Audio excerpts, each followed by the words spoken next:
还刚收到心仪大学的录取通知书，可他却在父亲的亲眼目睹下将信封悄悄藏匿进了胸口。他说完便强装镇定地逃离了驿站。这一反常态的举动让父亲突然意识到了什么，随即便追出来问。Yes, sir. 听到这里，父亲会心一笑，给了男孩一个大大的拥抱。可下一秒，他却说 I'm not going, Dad. What? I'm not going. 考上大学是男孩的梦想，也是全家的骄傲。但他知道脚下这片冰雪小镇才是未来唯一的归属。与生俱来的贫穷注定要阻塞他诗和远方的路途。光是学费，他们就束手无策。可父亲却让威尔不要担心学费。Don't worry about the money. Look, when you need it, it'll be there. That's a promise. 为了给儿子凑学费，父亲萌生了去加拿大参加狗拉雪橇的比赛。这场史无前例的资本狂欢奖金高达1万美元。可母亲和叔叔却一致反对，因为这魔鬼比赛的赛程足足有800多公里，相当于河南到湖南的距离。以父亲如今的岁数和身体，必然会死在半路上。权衡之下，他也只好搁置这个不切实际的想望，老老实实的带威尔砍更多的树，做更多的家具。虽然苦点累点，但起码能够勉强凑齐学费。可一场突如其来的灾难却打破了这辛劳而又美好的宁静。在回去的途中，父亲失足落入了刺骨的冰河，更糟糕的是身体还被雪橇卡住了。威尔拼命回追，想要和狗狗们一同救起落水的父亲。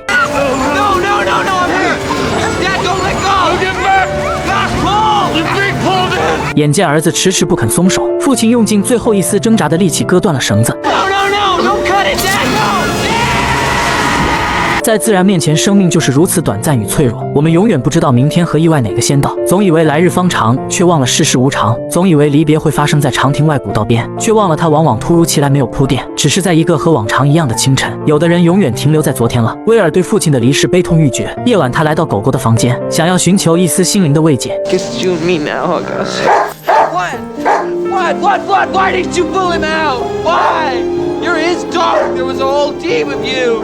一人一狗互相责备，仿佛只有这样才能倾泻心中的伤悲。格斯是父亲最心爱的领头犬，还是狗拉雪橇比赛的冠军缔造者，但他却一直瞧不起胆小怕事的威尔。一旁的叔叔告诉他，格斯只认一个主人，当对你有了足够的尊重，他才会听你的指令。可还没等威尔赢得格斯的尊重，母亲就在屋内商议着卖掉格斯，因为只有这样才能偿还家具订单违约的欠款，才能保住3代人为之操劳的农场。可威尔听后坚决反对。Can't do that, Mom.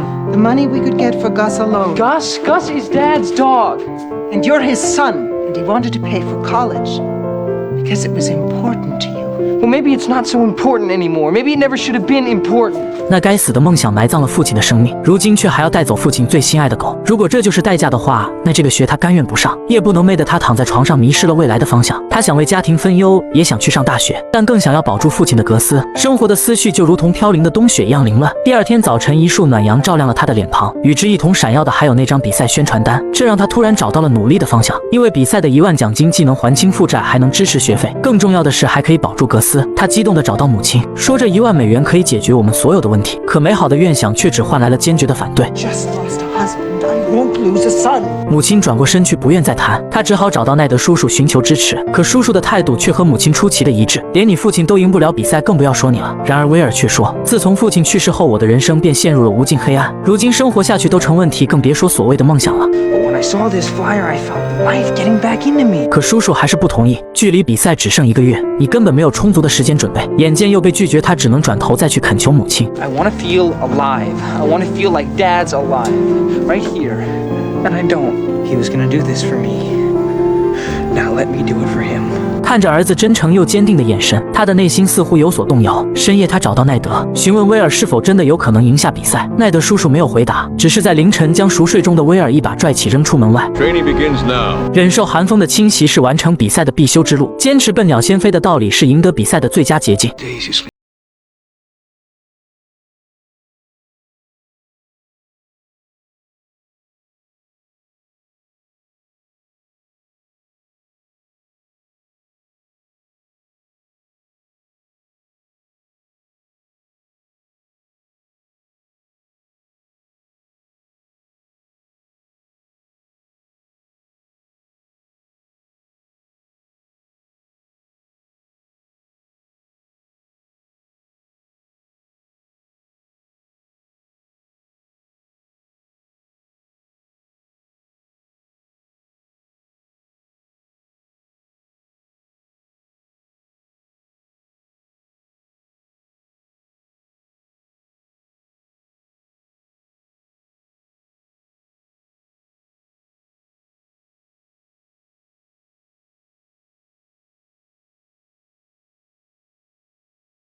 仇的种子已在心中悄然埋下。另一边的主办三巨头在私人车厢内喝着红酒打着赌，他们打赌威尔坚持不了一天也到不了新岁坡。时间来到第二天，随着一声枪响，史上最隆重的狗拉雪橇比赛正式开幕。不甘示弱的威尔全力以赴，刚开始就拼命赶超着一个又一个的对手，那一往无前的身影处处散发着青春的活力。当私人火车追上参赛选手时，几人立即遥望，当发现不被看好的威尔遥遥领先时，那不可思议的脸庞都写满了惊讶。而另一边的经纪者更是喜出望外，这个话题制造机或许能让自己坐上报社主编的宝座。不久后，威尔率先到达比赛的第一个难关新岁坡，毫无经验的他只能一步一个脚印拉着狗与雪橇艰难上前。当登上山坡时，早已气喘吁吁，可回过头却发现自己刚刚用尽全力给对手开辟了一条捷径。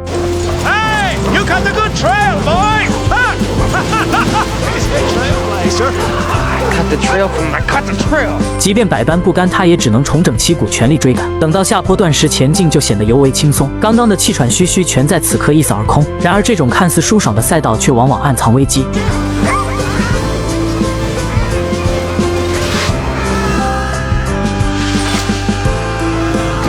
不幸的是，他难以继续比赛；万幸的是，他保住了一条小命。而另一边，威尔的美国同胞就没这么好运了。丧心病狂的伯格不仅鞭笞着他的狗狗，还不停狂踹美国人的雪橇。被分散注意力的他差点撞上了前方的横木，虽然成功避险，但却让雪橇失去了平衡。最终，撕裂般的疼痛感让他不得不松开双手。在坡道上越滚越快的他，一把撞上了路边的大树，脊椎断裂的牛仔就此丧失了参赛能力。而格斯的不听指挥，同样也让威尔撞上了同胞的雪橇。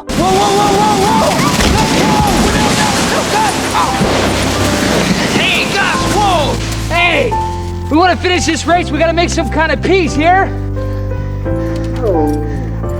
这次意外让威尔的进度远远落后。等赶到休息站时，别的选手已经睡下，但秉持着笨鸟先飞的比赛技巧，第一晚的威尔只睡了5小时便匆匆起身。他不仅减少了睡眠的时间，还直接省去了生火做饭的流程，赶路所需的能量全靠母亲特制的水果蛋糕，这让一旁的经纪者灵光一闪。于是第二天就有了美国男孩带着母亲的自制蛋糕和诚挚的美国式理想挑战自然赛跑时间的报道。而报道中的主人公威尔在这里遇见了第二道难关，这是一片封冻已久的冰湖，可父亲落水的瞬间却在脑海中不断浮现。难以跨越心理障碍的他选择了绕道而行，这也让既定的路程大大增加。直到天色渐暗，他都没能走出山头，精疲力尽的身体选择了原地休息。然而沉睡的身躯却迟迟没有清醒。格斯见状便带领一众忠犬主动前行。当赶到休息站时，早已夜深人静，但格斯灵性的举动无疑拯救了威尔的小命。眼看没有人接应，格斯就在院内狂吠不止。经纪者率先被叫声唤醒，姗姗来迟的人们纷纷小跑上前关心少年的状况。经纪者赶紧拿出相机记录这话题性十足的场面，而后才是拖着疲惫不堪的威尔前往休息室。见威尔如此顽强，伯格便展开了心理攻势。Your mama, she must worry for you, hey boy? You miss your mama and your papa.不可否认的是，这些话确实让他有所动摇，但肩上的责任与未来似乎远比思念沉重。梦想的希冀和农场的守望注定了威尔不能空手而归。于是第二天，他又神不知鬼不觉地早早出发，所有无声的思念在此刻都化作了前行的动力。另一边，经纪者精心撰写的报道却又被放到了最后一版。于是为了寻找更多的话题，他命人前往威尔的老家了解信息。经过一夜休整的威尔又恢复了以往的活力。当经过一处小山坡时，他发现了不远处有个冰岛人睡得正香，他的情况十分糟糕，发着高烧且气息微弱，但身陷绝境的冰岛人不仅没有向威尔求救，反而还让威尔带走他的狗继续比赛。零下30度的气温，天寒地冻，但威尔善良炽热的内心却从未冰封。他把对手驮上了自己的雪橇，然后搁置比赛，朝着火车轨道进发，却意外遗落了指挥格斯的哨子。当威尔还在牺牲优势营救他人时，心狠手辣的伯格却将魔爪伸向了自己的瑞士同胞。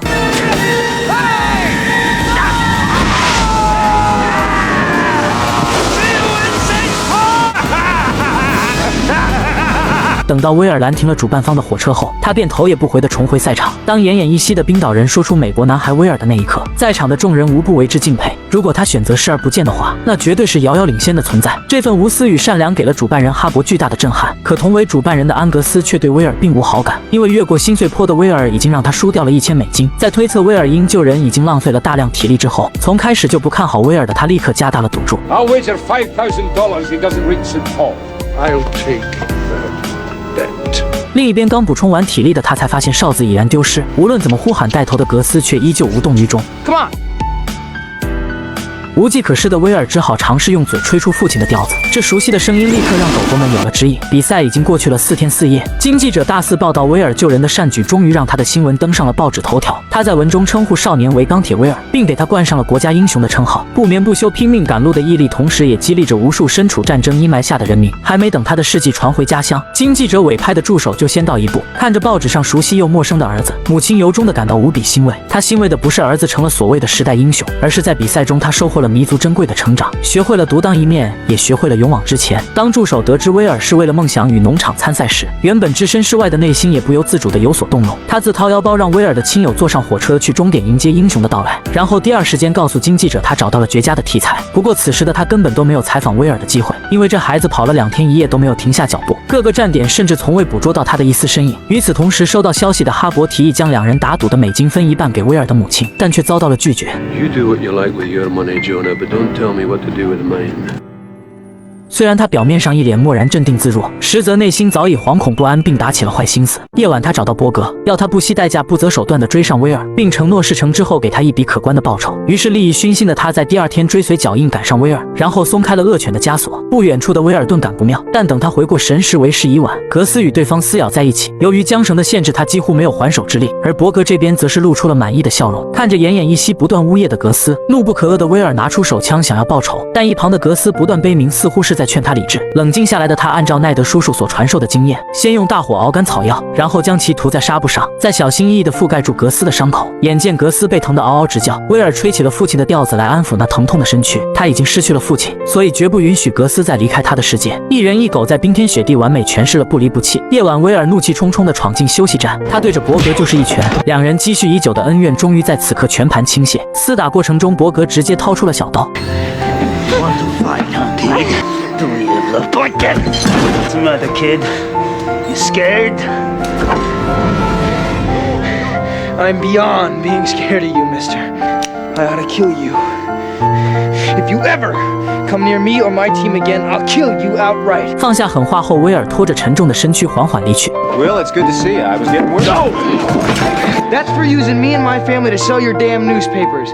And printing pictures is gonna make my mother worry. 狼狈不堪的经记者突然意识到，如今的少年早已今非昔比，他少了一丝天真，多了一份凶狠。做完警告后，威尔第一时间去照顾格斯，在这里他卸下了先前的凶狠，露出了满满的柔情与忏悔。此时的格斯嗅到了坏人的气息，回头一看，原来是安格斯闯了进来。他在威尔身上的赌注已经加大到了1万美元，如今已是骑虎难下的局面。见他如此坚毅，情况又如此糟糕，于是想趁虚而入，劝他退赛。他说：“你已经勇敢地战斗过了，我们所有人都敬重你的努力。可如果继续比赛下去，你和你的狗都会有生命危险。但要是你的赛程到此为止，我立刻就奖励你3000美元。这3000元同样能够解决家里的燃眉之急。”正当他百般纠结、犹豫不定之际，格斯却对他发出了愤怒的低吼。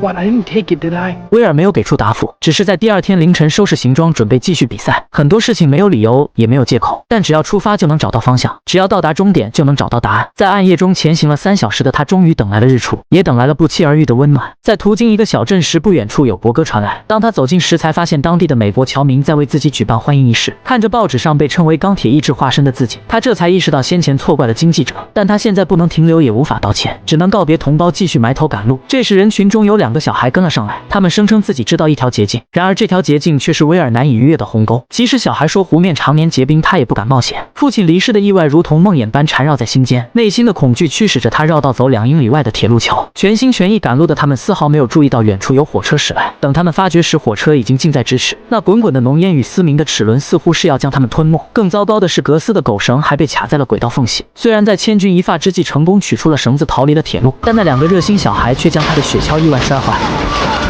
夜晚，威尔狼狈地来到休息站求助。 I need a blacksmith, but my sled's busted. 听到此话，众人瞬间安静了下来。难以想象这位不屈的男孩究竟历经了怎样的磨难。走出门的威尔直接瘫软在了地上。有人说生命如歌，那是因为他历尽山河；也有人说人生无何，那是因为他尝尽甘苦波折。尝遍生活苦涩的男孩终是在此刻泄了气。经记者见状，给了他一个值得依靠的手臂，并为他找到了一户铁匠人家，为他重铸雪橇的同时，又给他清理伤口。可此时阴魂不散的安格斯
find out.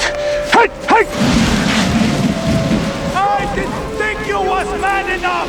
这条近道是一片尚未完全封冻的冰河，这里危机四伏且随时有丧命的风险。但威尔想要赢下比赛，就只能孤注一掷。可当看到险象环生的冰河时，遥远记忆中那强烈的恐惧感又将他牢牢桎梏。就在这时，格斯突然大声叫唤，似乎是在呼唤威尔克服恐惧，勇往直前。父亲的话语也在脑海中回荡：当你要直面恐惧时，就让信念来指引你前行吧。随后，格斯灵性地跳下雪橇，走向属于自己的位置，并示意威尔勇敢地告别昨日，奔向未来。Trust the dogs. Trust yourself. Damn you, River.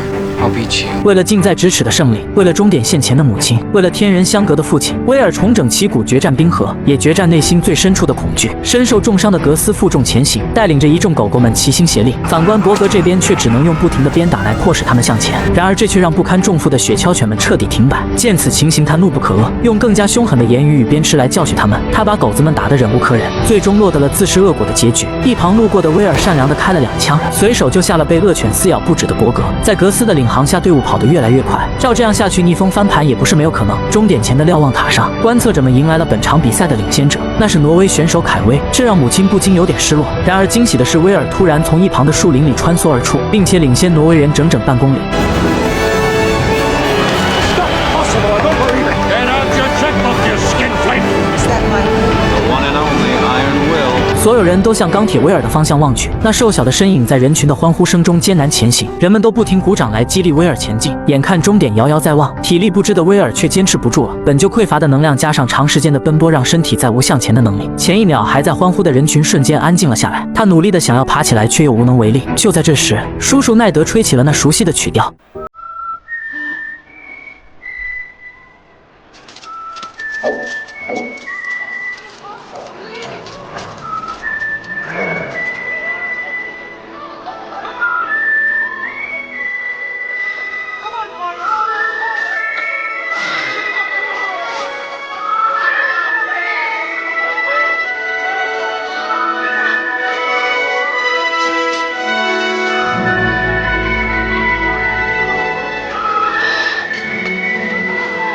万千余音在此刻汇集成了希望之曲，一起为威尔重铸那破碎的钢铁意志。眼见身后的竞争者徐徐而来，那倒下的钢铁之躯在格斯与人们的呼唤之下，终于重新振作。他十分吃力地扶正了雪橇，跃跃欲试的格斯没有等待指令就决然向前。众志成城的狗狗们直接把瘫软的威尔硬生生拽了起来。如今他要去完成属于自己的使命，去创造属于少年的奇迹。